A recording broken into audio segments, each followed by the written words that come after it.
Welcome to the tension test using the Shimatsu. First, we need to power up the system.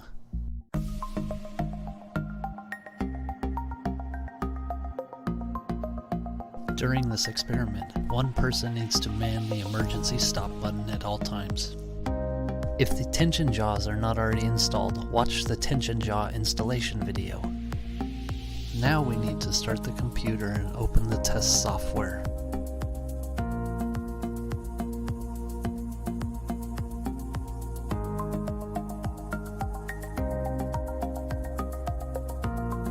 Now we click Select Method and Test.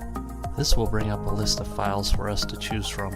We select the file Aero 357 aluminum tense with Extensometer template TC.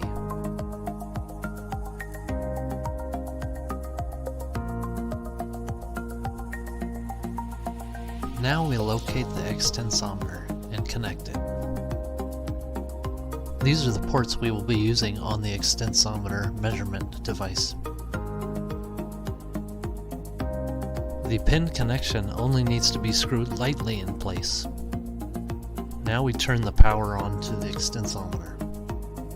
Our next step involves measuring our specimen. The important measurements involved are the thickness and the width at the smallest section of the dog bone. If you are unfamiliar with using calipers, there is a video available.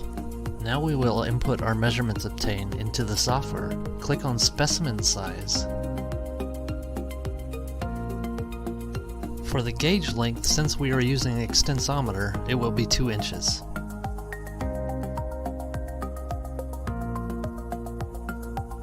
Now we will go about calibrating the machine. To do so, we click System, press Start, Force Execution should pop up, and press Start again.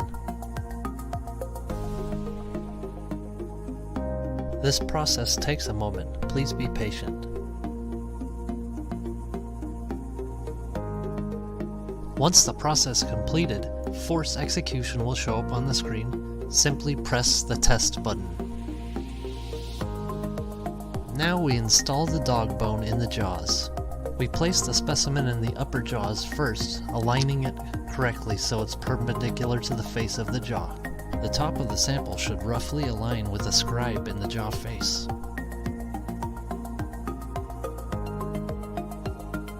After aligned, we tighten the upper jaw. This process is much more easily completed with 2 students. Now that the upper jaw is secure, we need to jog the machine down so we can secure the lower jaw. To do so, we click Jog On Off, High Speed, and press the down button. Again, the specimen should align with a scribe in the face of the jaw. After we are done jogging the head, we press the Jog On and Off and High Speed off. We now zero the machine on the control panel using the Force Zero and the Stroke Zero. This step is important to measure the preload. We now tighten the lower jaws, preloading the specimen.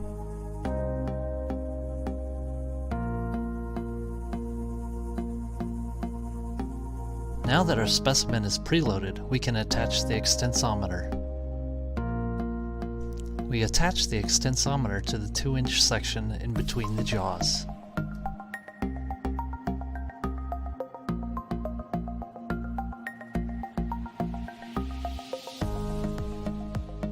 Now we can pull the pin on the extensometer and set it aside.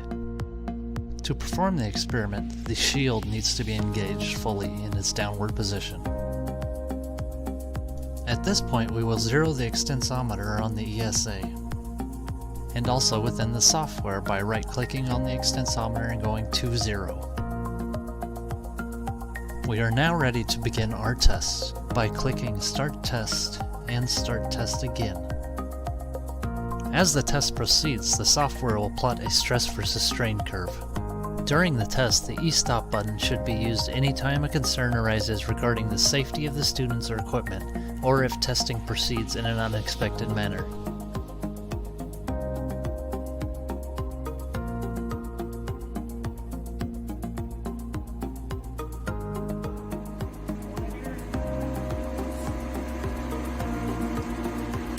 There it is. We will now export the data for further analysis. To do so, we will click File, Export, Raw Data. We now name the file and save it to a place that can be retrieved easily.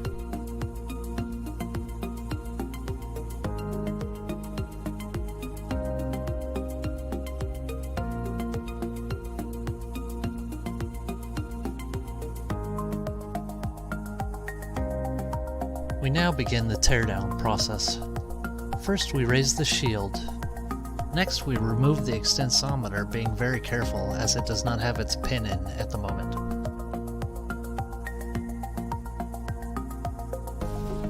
Our next step involves untightening the jaws and removing our used specimen. Thank you for watching the tension tests using the Shimatsu. Tear down as your instructor requires.